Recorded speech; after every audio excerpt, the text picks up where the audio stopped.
everybody. Welcome back to Thrillers by the Book Club podcast. I'm Chelsea. And I'm Olivia, and we are so excited to be talking to you today about thrillers. Woo! Yay! And we have an amazing guest with us today. We're so excited. Like last week, we were supposed to record last week, and then I couldn't record, and I was like, I'm devastated. Like, this is true devastation. I was like, should I just start crying or like, and then Olivia was so nice. She was like, we can postpone. I was like, okay. Anyway, tell us about our guest. Tell us. Okay, I'm very, very excited and honored to introduce JT Ellison. I know, right? She's the New York Times and USA Today bestselling author of more than 30 novels and the Emmy Award-winning co-host of the literary TV show A Word on Words. She also writes contemporary fantasy under the pen name Joss Walker. You know her from twisty thrillers like It's One of Us, Good Girls Lie, Lie to Me, and Her Dark Lies. I feel like there's a theme. As well as a detective series with Lieutenant Taylor Jackson and a medical examiner series with Dr. Samantha Owen. With millions of books in print, JT's work has won critical acclaim and prestigious awards. Her titles have been optioned for television and published in 28 countries. JT lives in Nashville with her husband and 2 kittens, one of whom is a ghost, where she is hard at work at her next novel. Welcome, JT! Hey, yay. Thank you. I hope you're acting out my bio. Yeah. Sad, cool. It's all very exciting. Sit down and do this. Yes, yeah, we're so very excited. You have been on our podcast a bunch. Not that you know this, but we've talked about your books for a long time. I do, because I listen. Oh, thank you. Now we're on season 5, and I'm pretty sure I just quickly did a keyword search, and your name comes up 11 times. So cash, so cash. Maybe we might be fans. We might be a little bit of fans, but yeah. So, while you're here today, tell us about your new amazing book, A Very Bad Thing. Yeah. So mine's right there. It's pink. I'm just gonna. I love it. I love that we're all coordinated. So A Very Bad Thing. It is the story of Columbia Jones, who is a world famous author at the absolute pinnacle of her career, who sadly is murdered in the first chapter of the book. Who killed Columbia Jones? So yeah, I don't always recommend starting a book with the death of the main character. It's kind of a challenge. That's actually an interesting challenge you put yourself through. Challenge is exactly the right word. It is it's really a story of mothers and daughters, and it's a story of how we curate our lives, and a story of how we never, ever share our deepest secrets, even with the people that we love. That's what it's really about. But the plot's very splashy. And it starts in Denver. She is on the last night of tour for her book, Ivory Lady, which has been optioned by Spielberg, and they're making a movie, and everything is just, she is all the dreams. Right. It's all the dreams. Imagine the biggest authors you know and combine them into this person. Yeah. And that's who this is.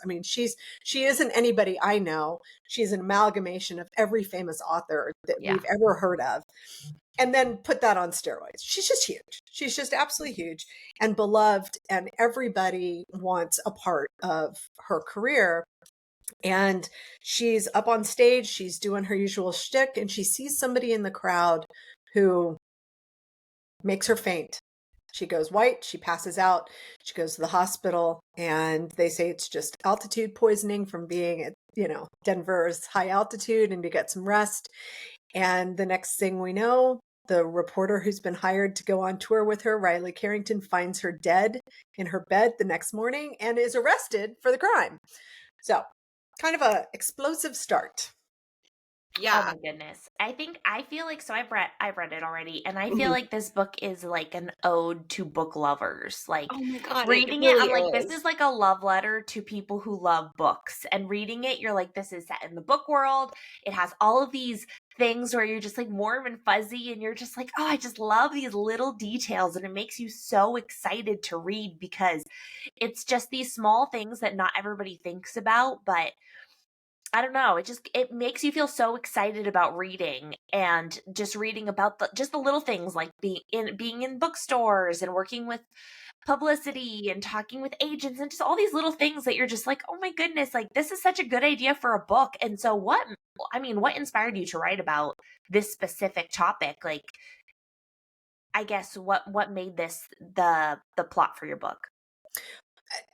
I was looking back, there's a couple of different things that kind of came together as happens when you're writing. It's never just one thing, right? Yeah. There's this idea from here, this idea from here, this idea from here. And that's what this was. It was, we were coming home from a little town called Columbia. And I said, gosh, Columbia is a really great name for a character. Columbia Jones. It really is. Oh, good. It's, you need the cadence, Columbia Jones. And then I said, who killed Columbia Jones? So I knew the main character was going to be named Columbia, and I knew that somebody was going to kill her. I was also talking to an editor friend of mine who was asking a really legitimate question about, there was a tragedy. I think it was a tornado in the Midwest, in the Middle East. In the Middle East, that's really. Well, I've got a cold. I've got a cold, and I am not all here. Yes, tragedy in the Middle East, tornado in the Midwest, not the same thing. And they were wondering why President Biden couldn't just fly there immediately to talk to people. And I actually used to work advance in the White House, and I was explaining, I was like, oh, I know the answer to this. I know the answer. I so rarely know the answer to something, and I did. And so I chimed in and I explained about how advance works and what you have to do and all of the weird things that go into moving a principal around the country.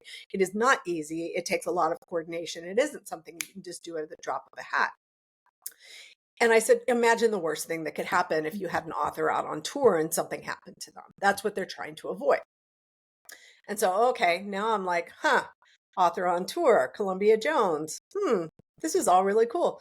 And then, do you know Bryan Ferry at all? No. Okay, so he's a phenomenal singer, and I need to turn you guys on to him. I'm a generation or two ahead of you. Roxy Music was his band, and then he went out on his own. He has 4 sons, and they call him the Feral Fairies. And I had saved an article about these boys, and I was absolutely fascinated by them.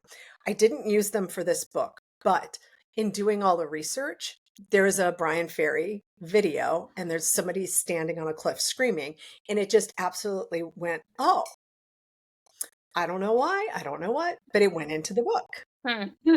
So, it comes from all these different places, and then I start putting it all together. And Riley is the main character, really. But she wasn't supposed to be. She was just supposed to be the reporter and was not really supposed to even have a voice. And I end up with 9 points of view, and it's like, okay. Yeah. Oops. No, it was impressive. It's impressive to be able to pull it off for this and this long of a book too. I know. How do you not lose track? It wasn't overwhelming. No, it wasn't, and it all made perfect sense. But all the time, I'm like, oh yeah, I forgot about this person and this person. They all came together, and then it's so good because it really did all work together, and everyone kind of added their own important point of view. But yeah, I could never write a book because I would totally forget about this other string of person's thought, and I'm like, oh yeah, shoot, I forgot about this and this and this, and it was so good. I loved it. So this book was actually, if you think about a wheel, and you've got the spoke in the center, and then you got the center of it, and then you've got the spokes coming off of it. So each point of view is a spoke, and Columbia is the center. And I got that idea from reading John McPhee's draft number 4.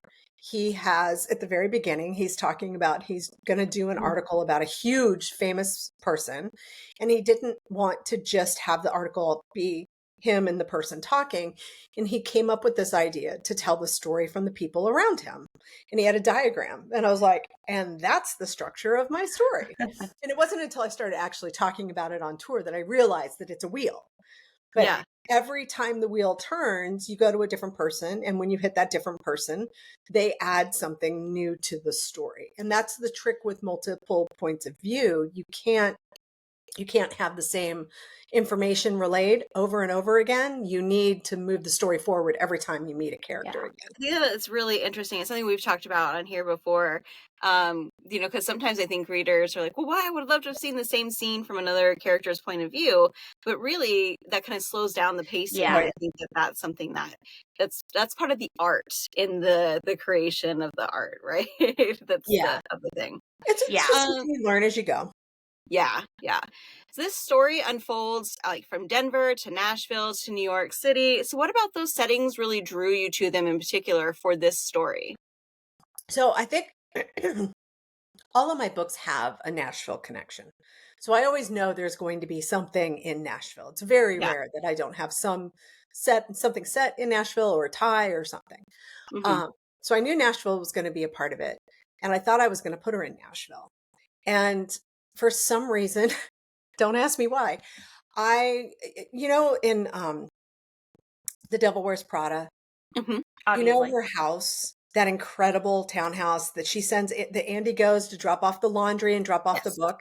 Well, it came on the market while I was writing this book. Oh my gosh. And I'm looking through the pictures going, wow, this place is amazing. And there's a blue study that all the carpeting is blue. It's got a very blue theme, but it had all this blue and white bookshelves. And I went, that's Columbia Jones's office. And so I had to set it there. I had to set it in New York in that particular house. And it grounded the setting because it's really an interesting house. There's no doors. It's a spiral staircase and every floor comes off the staircase. So there's no real doors. Oh. So I had to do some structural stuff to give her some privacy, and people live on it's 7 stories. So there's people live, Darian, her daughter, lives on one floor. She has one floor. There's a floor that people come in. It just was so much fun. And then I'm like, well, I love New York. I have to go to New York. Why don't I go ahead and, I love the Museum of Modern Art. Let's have a scene at the Museum of Modern Art. Yeah. And it just kind of built from there. And so then you're like, why don't I just 3 times while I was writing it to just kind of make sure I had it right. You should have just bought the townhouse too. Right. I mean, if you're already there, you're like, let's just buy it then. Let's just live there. It was only like $48 million. I mean, that's a steal. Write a check. Big deal, right? Just part of the process, I've heard. Buy my book. Buy more of my books, and I will buy it. And I'll have everybody over. Yeah, listeners, you got that? Buy the book, and we'll all have a party at the Devil Wears Prada house. Columbia Jones house. That's right. Jones's house. Yeah. So you've also written in a ton of subgenres within the thriller mystery space. You have detective, domestic suspense, dark academia, thriller, a Brit in the FBI, magical librarian. But do you have a favorite subgenre, like that you're just like, oh, this is the one I always go back to? It's kind of my home, in addition to all the things you're exploring. Wow, that is a really good question. I think I think it just depends. I love fantasy. Fantasy is so much fun because there's just no rules, right? Yeah. And I think suspense is really good for me because the rules are not as stringent as they are in a police procedural or an international, FBI story. When I'm not writing from the main point of view of a cop or a law enforcement professional, I have a lot more freedom. And so I'm definitely leaning more into that because I did a lot of research and I know a lot of stuff. And that was 20 years ago. My good hands-on research, I don't know how that's possible. Was really, it is, 18, 20 years ago. So things have changed. How policing works has changed. How forensics works has changed. Sometimes I'll find something cool and I'll put it in a book, like Tear Me Apart. They were just starting to do DNA modeling. So they could actually use the DNA sample to build a model of what you look like. And now that's like, they can do that with no problem. But back then, 5-6 years ago, that was brand new. So I think I'm gravitating towards stories that have less technical aspects, which, is good and bad. I think the readers really love the technical aspects and they really love, the Taylor Jackson books and the Sam Owens books. I just have to do a crash course in policing again to go out and do that. I bet it would be a very interesting. I bet your experience will be kind of very interesting to see what that evolution will be, because like obviously you're not in it day to day, right? Where Right. the police detectives are today, but kind of coming in from like then to now. I bet that would be such an interesting dichotomy. Could be. I feel like Yeah. even that could be a good story. But Yeah. Well, yeah. it's funny, the Taylor book. I did a Taylor book. Um, Hmm. Wolves Come at Night, and that is the 9th book in the series. And there was a 10-year gap between book 8 and book 9. Hmm. And Nashville had changed so dramatically that I had no choice but to leapfrog Taylor forward in her Hmm. career and everything, because there's just I didn't have a choice there. I had Yeah. to move her forward in time to both meet the city and the circumstance and the technology, but also to meet me as a person and as a writer, because Hmm. I was 10 years down the road. Yeah. And, Yeah. a lot can happen in 10 years. A lot can happen in 10 Yeah. years. And I mean, a lot happens in a day. You're a different writer in the afternoon than you were in the morning when you sat down to Oh my do God, your work. it's so weird, but that completely happens. Where like in the morning, it was a brilliant idea. You sit down in the afternoon and it's like, I don't even know who that person was that wrote that. Yeah, and or on the opposite side, sometimes you Yeah. finish and you're like, wow, Yeah. I have nailed it. It is absolutely amazing, Yeah. and I am the coolest ever. It just depends. It can go either way. But you Yeah. really are. I mean, you're a different person every evening than you were when you woke up that morning, and so much can happen in 24 hours. Imagine 10 years. Hmm. So it was very challenging. So if I were to go back, I'd set her up for what I wanted. If I ever went forward with her, I'd Yeah. set her up for what I wanted. But um, yeah, I would probably have to start over and do all the research all over again, because it's Yeah, I changed so imagine. much. I imagine so. So if Yeah. you're So not really it's the more of the like independent amateur sleuth kind of thing is really is that like or domestic suspense. Where would So you say? so here's how I look at this. For a thriller with a law enforcement main character, think of a door. Okay, think Hmm. of your front door. If the book is about the cop, the story is the cop knocking on your door. Yes. If the story is not the cop, if it's the person, your door is being knocked upon. So you're Okay. answering the door instead of knocking on the door. That's the Hmm. difference between thriller and suspense to me. Okay. I love that Yeah, that's definition. a really good That is description. really good. Oh my Thanks. gosh. I It's only so had 3 fun. years to refine it. Well, it's working. Well, I'm gonna like transition just a little bit because speaking of like, your philosophies on writing, I've told you this 100 times, but when I decided I wanted to start learning how to write a book, I went to your website was the first place that I went, and that's how I got hooked to ITW, all these other things. And now, so like from personally, I love you. Thank you. You are the fairy god author. I just adore you. Anyway, but you also have this amazing 22 steps series that you're doing on your Substack, The Creative Edge. Can you talk about that a little bit? Sure. That is so much fun. Y'all, I love writing about writing. When I'm writing about writing, I'm writing, Yeah. right? It's not just the nonfiction. It unlocks something inside me that allows me to write the fiction as well. Yeah. And I don't know what that is, but it's kind of how I came up. We had a group blog, Murderati. I Hmm. blogged every Friday. I talked about all kinds of things. I, wrote all kinds of essays. Sometimes it was about the work. Sometimes it was about things I saw. Um, and everybody did that, and it was really cool. And I just got in the habit of doing this Friday blog. Hmm. Now I'm still doing the Friday blog. 20 yeyears later, I'm still Yeah. blogging, which is, Awesome. and I walk away from it every once in a while, and then I get lonely and I'm like, no, I want to talk about it again. 22 steps in particular, I realized, because Substack's super cool and it was Hmm. really new, and you could make money for your writing, which I'm Yeah. a big fan of making money for Yeah, my writing. I mean, right.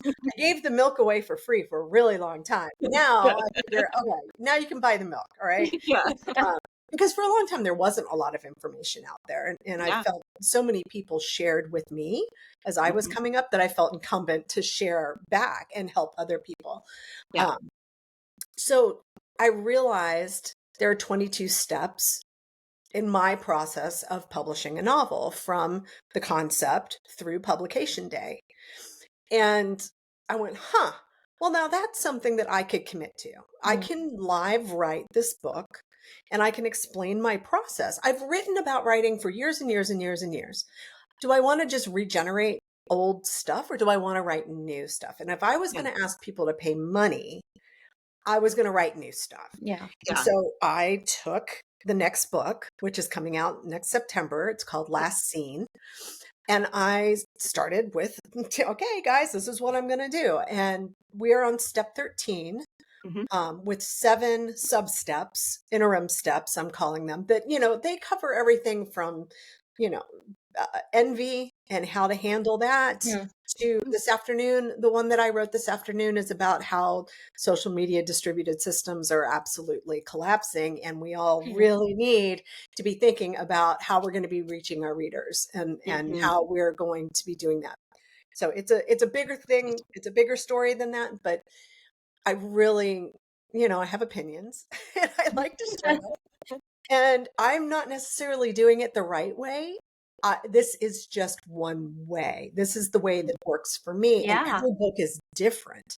Like, I outlined Last Scene and I went through that process. I learned for you guys, I learned how to outline. It was not a thing for you. Not a thing for me. As a matter of fact, I've been sitting here going, oh gosh, because I've got to start my next book. And I was like, oh man, I got to get out the Save the Cat stuff. And I went, oh, wait. No, I don't. I already have it written down. I've already got it written down. A, I've already done all that work. B, and C, I'm never outlining again. So I can start how I used to do. Yeah, it was a very exciting moment on Thursday when I realized, oh my God, you can start writing this book. You don't need to wait. Yeah. That said, that outlining process was really helpful for identifying what I didn't want, because I ended up throwing it out. I didn't use it at all. I'll go back and look at it and see what was there that I didn't use. Maybe there's something that's usable, but it was really helpful when I started doing the proposal. I went back and I looked at my proposal piece of, okay, well, this is how you write a proposal, because I'd forgotten already. Yeah. You forget every time how to do this. Even though you've done it 30 times, right? It's new every time. It's new every time because every book is different. For our listeners, do you want to explain what do you mean by writing your proposal? Because our listeners don't know what that means, from the concept to you're already I talk about going through the querying process and all that stuff, but you're already established. So what do you have to write a proposal for? So I have to, for marketing, right? And for, just getting everybody on board and to sell the concept and everything, I have to give them an idea of what they're going to get.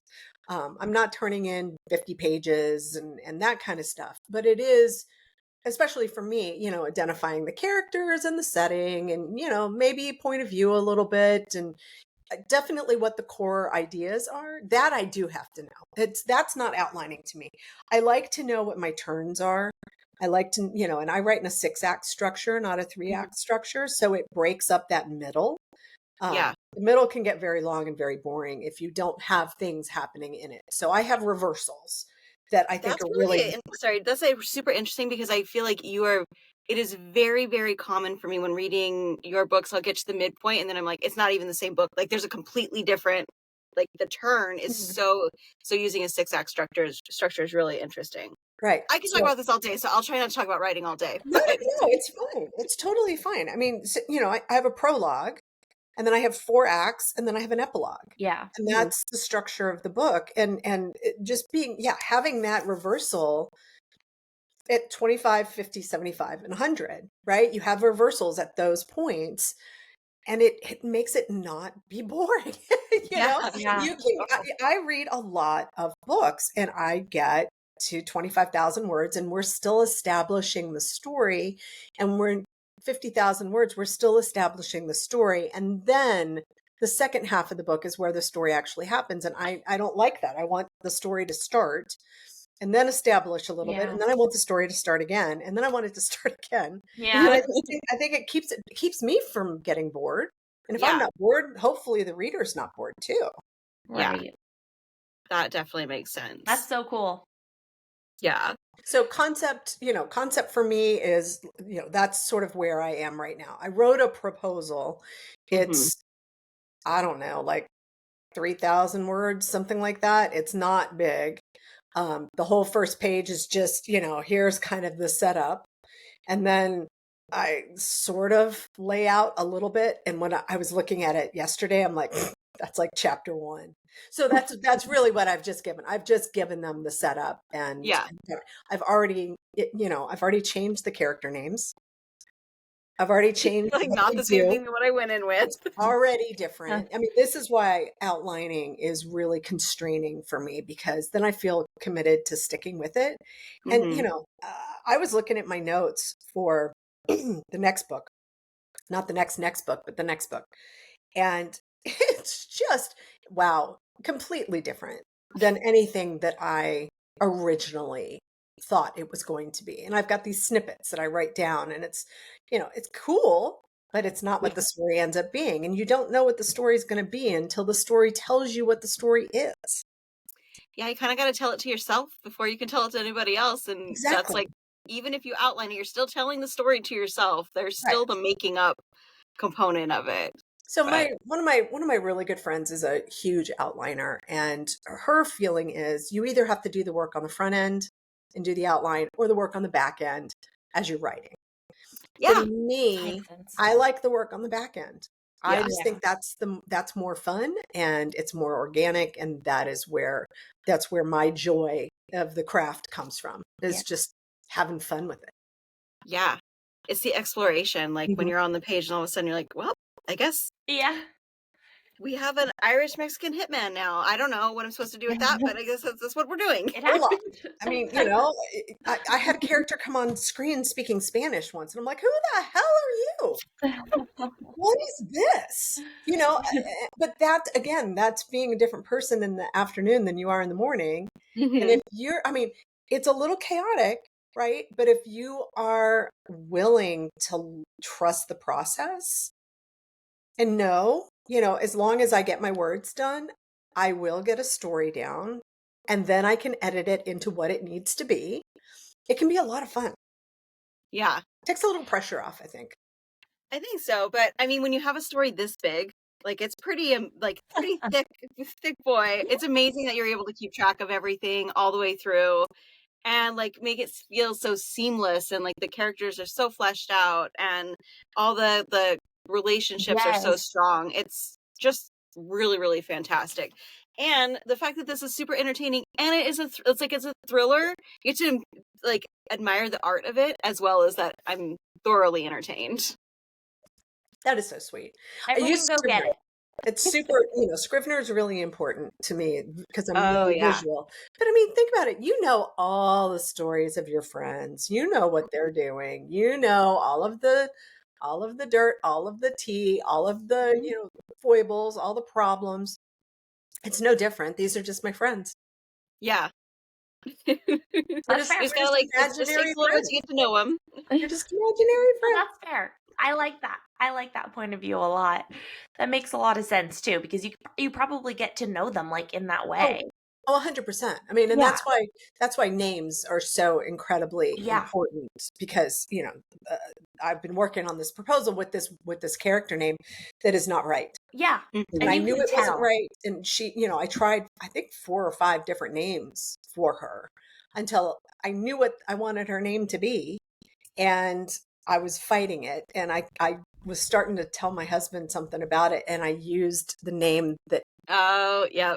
And he was like, "Who's that?" I'm like, "Oh man, okay, I gotta change her name." That's her name. I'm thinking about her as this person. Yeah.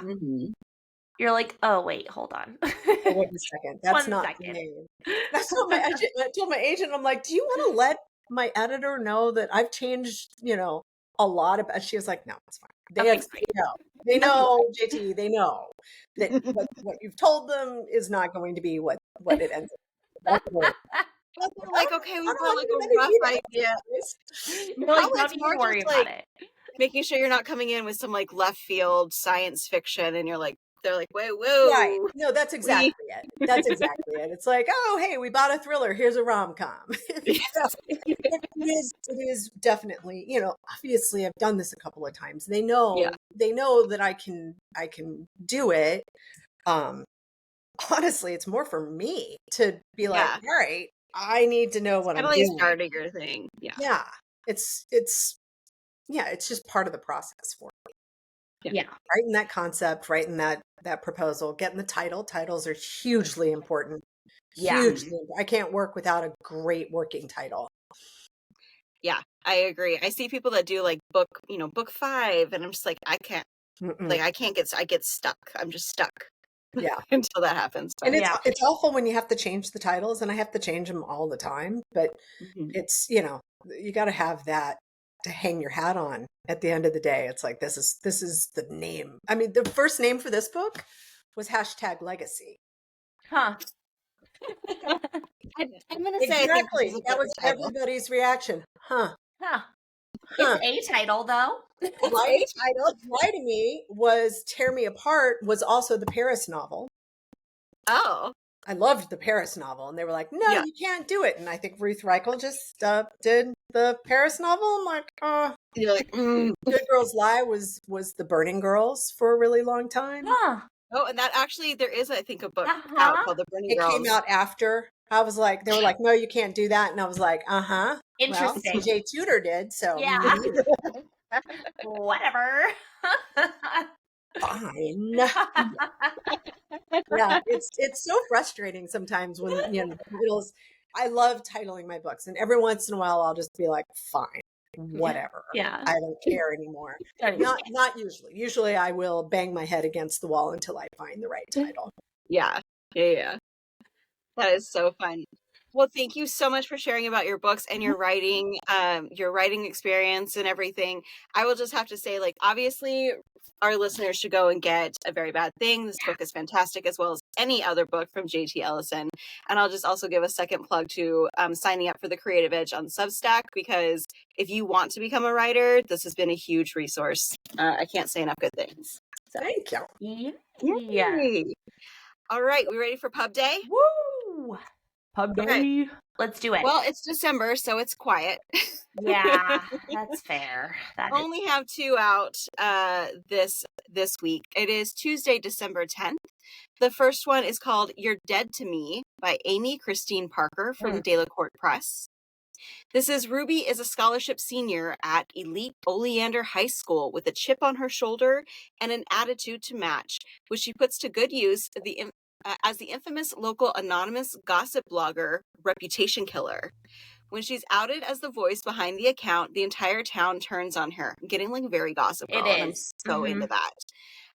But after she's scared witless by a vision of her own ghost dressed in a blood-spattered prom dress, she's faced with an awful truth. Someone out there doesn't just hate her, they want her dead. With less than a week until prom, Ruby starts investigating. Turns out Oleander Bay isn't the picture-perfect resort town it appears to be. It's so, with so many secrets and scandals and people hell-bent on covering them up at all costs, the murderer could be anyone. Can Ruby beat the clock, counting down to prom and her death, and survive the night? Oh my god, I feel like that's such a stressful prom situation. Yes.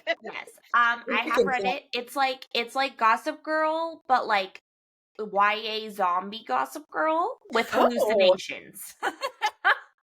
That's the vibe. Imagine Gossip Girl, but like the books, which were YA, but then also zombies, and then Are You Crazy? Maybe. That type of vibe. It was fun. Okay. It was fun. I had a good time. Gossip Girl was books? Yeah, girl. I thought they were just I don't know why I'm thinking Pretty Little Liars. I didn't know Gossip Girl was Heck yeah, there was like 20 of them. That was when I was like a preteen. Loved those guys. Yeah, I was reading Sweet Valley High as a preteen, so well, I don't know what to say. Very, very youthful. So I don't know if you can different. Yeah, no, they were books and they were good. Not like the show. Like the show was good, but the books were good in a different way. Like they were like very like snappy. So nice. Okay, loved it. The second one that is released today, I'm super excited about this one. What the Wife Knew by Darby CAIN from William Morrow. Mm-hmm. Dr. Richmond Doherty is a renowned pediatric surgeon, an infamous tragedy survivor, and a national hero. He's also very dead, thanks to a fall down the stairs. His neighbors angrily point a finger at the newest Mrs. Doherty, Addison. The sudden marriage to the mysterious young woman only lasted 97 days, and he had 2 suspicious accidents during that time. Now Addison is a very rich widow. As law enforcement starts to circle in on Addison and the people in town become increasingly hostile, sides are chosen with Catherine, Richmond's high school sweetheart, wife number 1, and the mother of his children, leading the fray. Despite rising tensions, Addison is even more driven to forge ahead on the path she charted years ago. Determined at all costs to unravel Richmond's legacy, she soon becomes a target, with a shocking note left on her bedroom wall. You will pay. But it will take a lot more than a faceless threat to stop Addison. Her plan to marry Richmond, then ruin him, may have been derailed by his unexpected death, but she's not done with him yet. Wait, what? So that was her plan? Wait, what? That was her plan? And then he died? I'm totally getting Last Mrs. Parrish out of it. Yeah, except for what? So like she was trying to ruin him and then killed him? Well, I think that No. He may have been derailed by his unexpected death. No, she wasn't expecting to kill him. Murder. Like maybe she was gonna. It was murder. Yeah, right. It was murder. It was the first wife. I'm calling it. First wife did it. Okay. Yep. Well, we'll see. I feel like Darby CAIN, she wrote Pretty Little Wife, which is like one of my all-time fave thrillers. So good. So really have high hopes for it. It was the first wife. Read it and tell me if it was the first wife. Okay, I will. I think I will definitely do that. All right. Well, thank you guys. Congratulations, authors and listeners. Hope you found something new to pick up this week. Chelsea, shall we dive into recommendations? We should. We should do it. Okay, the book that I am talking about today is a book I loved so much. It is The Haters by Robyn Harding. Ooh. Oh wait, let me hold it up because we can do that. The Haters by Robyn Harding. It has this pretty pink cover. There it is. It has like these shadow people, like so anonymous. You know, you've seen it. I love the colors too. I really love that pink is like the vibe right now in thrillers. It's pink, but has like the fire from the book within the book, which the trope of book within a book. My goodness. Okay. Let me tell you what it's about, since I know you're all wondering. This book came out July 2, 2024, and you know her, you love her from The Drowning Woman, The Arrangement, The Swap, etc., etc. And this book was about Cameron, who is a newly published author, another Book World book. You can tell, big fan. And she is having all her dreams come true. Everything's going great. But then she gets a very disturbing message from person, unknown. We don't know who it is. It could be anyone. And she's trying to ignore it and forget about it. But then she gets a scathing 1-star review on her book. And then her book is flooded with bad reviews. So these like online trolls start to creep into her personal life. And so it turns from like angry readers to someone actually out to get her. And so she's like, is this someone I know? Is this like someone's actually trying to attack me? Is this someone like actually out to get me? Or is this just a bunch of online troll type people? Which love it all. Apparently, so we chose this for Thrillers by the Book Club, like as a choice. And someone was sending a link because I guess things like this have happened in real life a bunch where like somebody gets super defensive over their book and then a bunch of trolls like attack them online, which I did not know about. That does definitely happen. I was like, people are crazy. There have been the things that we have seen on social media is like, what is happening? People have lost book deals for starting all of this nonsense stuff. Literally no idea. And people were sending all these articles about like, oh, this author got defensive in this and this and this, and then this happened, and I was just like, this is real. What? It's real. So terrifying. Yeah. I think this was based on a true interaction. based on all the articles I read. I don't know if it's true, but I feel like it is because people are crazy. Setting was Vancouver, Canada. The characters were Cameron, who's the debut author. She's also a school counselor, and her daughter is Liza. And there's also Adrian, who's her ex-husband, and Theo, her current boyfriend, and her best friend, who is Martha. Those are the main characters. So I love this book. Robyn Harding is one of my favorite authors. I love this one. I love The Drowning Woman both. They're both like, so good. Loved them. And she writes very interesting stories, very dynamic. She leads you down the path of the story. I love that this book was written for readers and people who are in the book space or like people on Bookstagram. And the idea that an internet troll is able to destroy someone's life is terrifying and relevant. And that's what makes it more terrifying because it's not just, obviously it's not just with like readers and books. It's in general, like trolls on the internet are horrifying. Yeah, just, it's crazy. Like while I do enjoy social media, it's also kind of scary in a lot. I imagine, especially for you, like you have such a huge follower account and like you doing your Instagram piece that you're doing is like, that wasn't what your intent. You didn't intend to like put yourself into the public space in the same kind of way. Like the way people act like they know who you are in your personal life is very scary. Like to be honest, like for me, I'm pretty forthright with my personal thoughts on my personal Instagram. So I'll post what I think about what I think. And I should be able to do that because it's my page. So obviously with the election that just happened, I'm going to post my thoughts. And I have a lot of people posting their thoughts back at me about how I shouldn't be saying what I think on a public space. And I'm like, this is not a public space. This is my personal space. And they're like, no, this is a public page. And I'm like, what are you talking about? It's just like, I had a feeling that there was like some kind of tie in there. That maybe you were feeling some connection. Okay.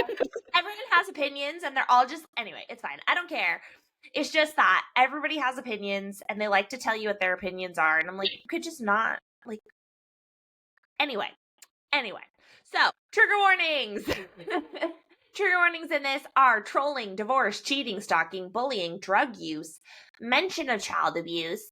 There were so many interesting and suspicious characters in this book and so many ways this story could go. Like I said, this was a book in a book. The story was called Burnt Orchid. It was so freaking good. You only got certain chapters and I truly wish I could read the entire book within the book. I'm like, please publish Burnt Orchid so I could read Burnt Orchid and The Haters because I was obsessed with it. It was amazing. I would have loved to read it. The things that were happening to Cameron in the book, they weren't very scary, to be honest. They were creepy and they make you a little uneasy, but it's also like, okay, you got locked in a room, like prop the door open. You know what I mean? Like it's a little scary, but it's kind of like, could it have been the wind? So I wasn't like scared. I was kind of just like, we don't know. Is it scary or is it like, use your brain? So that thing was like, I don't know. But regardless, it was great. Recommend it. 5 stars. I really liked it. So that was The Haters by Robyn Harding. She's a gem. And I have it on my shelf and haven't read it yet. I just really need to. Kidding me? I mean, I have that with like every book, but I say this every single podcast when you never ever read my recommendations, but please read them. Please read it. I don't. You always tell me, and I'm like, I should one day. I will. It's just that it's very good, and I think you would like it. It was giving like what you're talking about. The plot really is feeling very like The Last Word by Taylor Adams. Did you read that? Of course. And yes, it is, but like also not.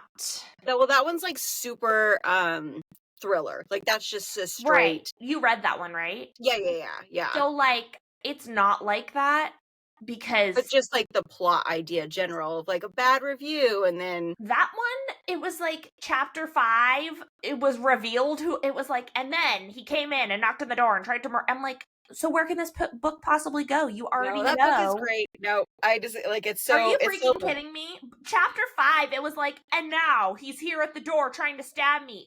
There's still like 30 chapters left. Where could the climax is chapter 5? Where can it go? Okay, we can argue about this in the future. Anyway, this book has more build of like people getting lost in pantries, and I think you would like it. So do what you want with that. Okay, great. Okay, 5 stars. That's all. That's all for me. Well, thank you so much for sharing that, Chelsea. I really appreciate it. Okay, JT's turn. All right, JT, do you want to tell us the book that you are recommending today? Sure. I am, and I had to pull up the back cover copy because I had this at the beach, and I just realized that everything's it's a galley, and I'm like, oh no, Totally fine. Oh no, I can't read the back. That's not good. So this is The Wilds by Sarah Pearse. Love Sarah Pearse. She is absolutely astounding. And this book, so it's the main characters are Kier, who is in a maybe trigger warning abusive relationship, if we're doing trigger warnings. And it's also a Detective Ellen Warner book as well. So it's the third in that series, but you can pick it up and read it. And it's got enough background for Ellen to, be able to keep going. It's one of my favorite kinds of series when you do that, when you've got the character who carries on from book to book, but it's really a book about the person. So the book is about Kier and the situation that she finds herself in, and her twin brother and all of that. But Ellen is the one who is eventually investigating it. And I mean, I don't know if you read The Sanatorium. That was so good and so creepy. Loved it. And this is like a step up from that. Sarah's writing is, parts of it are set in Portugal. I felt like I had been to Portugal. I mean, I felt like I had actually been there outside. They're camping in a national forest. So it's got all of that cool element, but it's someplace I'd never been before that I want to go. So I was completely hooked on just the setting because she did such an amazing job. And the depth of the writing, she's really hitting her stride as a writer, as a craft builder. Great. And it's like, when I can be reading a book and forget that I'm reading, that doesn't happen very often. And I completely, obviously, the back of this book is just all, I mean, I had it broken out on my bag and everything. I mean, it just, I gobbled it down, and I love the cover, and it just really, it's so beautiful. It's really, really a great book. And she's just I'm a fan, man. She's a superb author, and I can't wait to see where she goes next. Yeah. So this one is they're in the woods in Portugal, and Kieran, what's the family like? What's she going through? Kier. It's her and her twin brother, and she's in a relationship with a volatile chef. Okay, who is he's just kind of a bad boy chef that everybody loves, and then he can sometimes get himself into trouble. Do you remember the movie with Bradley Cooper that he was the chef? That sounds so familiar. Is that's not Silver Linings Playbook, is it? No. He wasn't a chef in that. Okay. Well, we gotta look it up. Would you look it up? Bradley Cooper chef movie. He gave me Bradley Cooper chef vibes. Love Bradley Cooper. Yeah, but he clearly there's other deeper things going on with him, and Kier goes missing. She goes missing. Sorry. What's it called? Burnt. Oh, if you haven't seen it.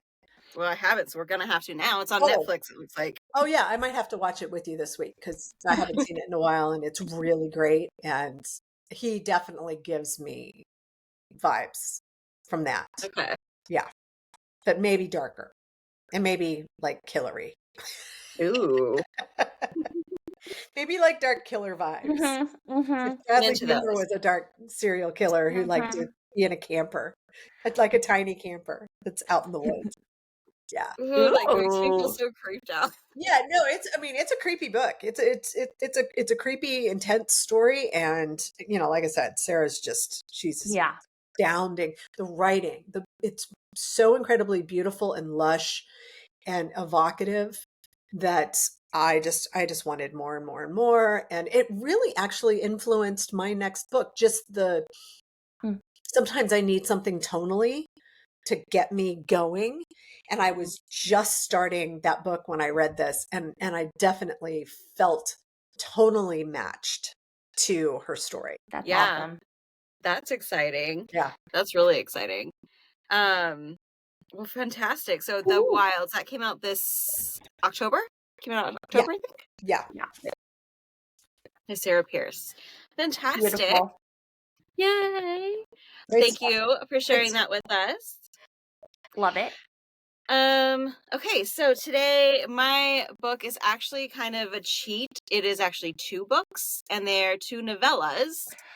Candy Cane Kills and Candy Cane Kills Again. We love it. Brian. I know. Woo! Love Brian McAuley. Okay, so I have the other one is ordered. I'm waiting for it to come in from the bookstore. It's like a so I only have the new one. Right? But, it's like a gift wrapped knife on the cover. No, that is another one. So Shortwave has a VHS series. And so they have different things in the series. I know what you're talking about, but the one Candy Cane, it has like Christmas bulbs on it. And you can kind of see her like kind of shadowy in it. I know what book you're talking about, but I don't know what it is. Okay. But anyway. Okay, so this is a horror slasher novella. And it's a set of 2 of them. So these are Killer VHS series from Shortwave. There's a group of 5 of them. And Brian's, it's the second book in it. It was Candy Cane Kills. And then it did so well, was so successful that they actually asked him to come back for a sequel for the 5th book in the series, which is pretty cool. So this was released on November 12th of this year, and novella, so it's super short. You can read both of them back to back. It's like about less than the size of a regular thriller. Okay. Oh, so much I love about this stuff. So it's a Christmas slasher. Like think Michael Myers from Halloween, but totally make it Christmas. The story follows a family who rents a house in a remote town called Nodland for a cozy, family-centric Christmas holiday. Although the family is struggling, mom and dad are on the verge of divorce. Fiona, the daughter, has a disability that requires a lot of attention, which causes friction with her brother, Austin, who just wants to be a teenager. So dad rents this house, and they're all begrudgingly going, but dad's like, this is going to be Christmas, and we're going to do Christmas up. And so it's going to save the family. And then before they get to the house, they go to this local diner, and it has an all classic horrors. They meet the harbinger of horror, who's like, oh, you're going to stay there at the Thornburn house? Don't stay there. So the family's like, okay, that's weird, but they go anyway. And soon they learn that the guy in the diner was right. And Candy Cane has come out of hiding after 10 long years to slay her way through the holidays. Classic. And then in the second one, so that's like really the stops of the first one. It's the general same idea. You keep going for the second one. It's just that it happens like right after. So this happens on Christmas Eve. And then, the Candy first Cane one happens sounds Christmas like Eve, and this is horrifying. Christmas Day, the next morning. It's so amazing. All right. That's terrifying. Oh my gosh. Okay. So my thoughts are read them both back to back. It's a delight in all the horror. The first one is a bit slower. It's a little darker. It's a lot more tension. This is where the reader's kind of discovering what's going on. There's a bigger mystery. There's a twist at the end, which is why I don't want to say too much about the second book. But you discover what's going on, who the characters are, and all the disorienting things that happen to them in the house. Afterwards, I left the book feeling something for the villain in addition to the characters, which I think is something that Brian actually does super well. And he does it even better in the second one, where he leaned into all the sequel tropes.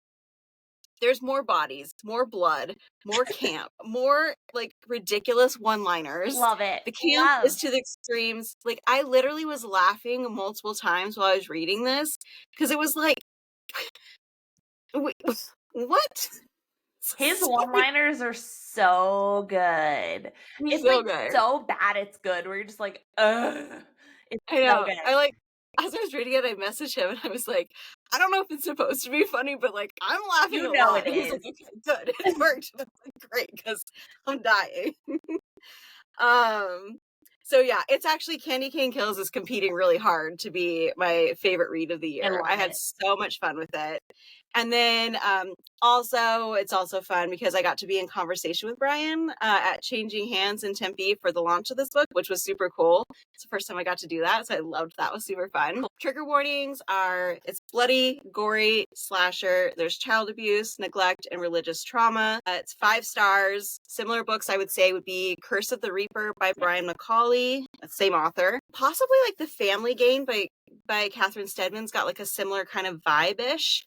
Of like bad things happening to a family at Christmas, and then Scream. So, love it. Highly recommend. I'm gonna get it. It's perfect for the holidays. Seriously, I mean, it's like, I feel like this is. I was saying like, Michael Myers has Halloween, but like Candy Cane has Christmas. Like, this has to be a franchise. This has to become a movie franchise. I hope so. That sounds good to me. I'm into it. Okay. Anyway, I'll stop gushing about it. It's so fun. I love it.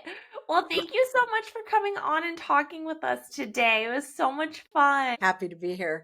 Glad we were able to make it happen. I know, me too. And if people want to follow you on social media, where can they find you? So I am Thriller Chick on all the places that count. And also you can go to jtellison.com and link out to any of the social media and to the blog, to the Substack. Sign up for my newsletter, all the things. Perfect. And if you want to follow us, you can find us on Instagram at Thrillers by the Bookclub Pod, or you can find me at Thriller Book Babe, or me at Olivia Day Wallace. Thank you guys so much. I hope you found something new this week. And remember, if you need to kill some time, read a thriller. Yes, I'm working on it. Okay, bye. Bye.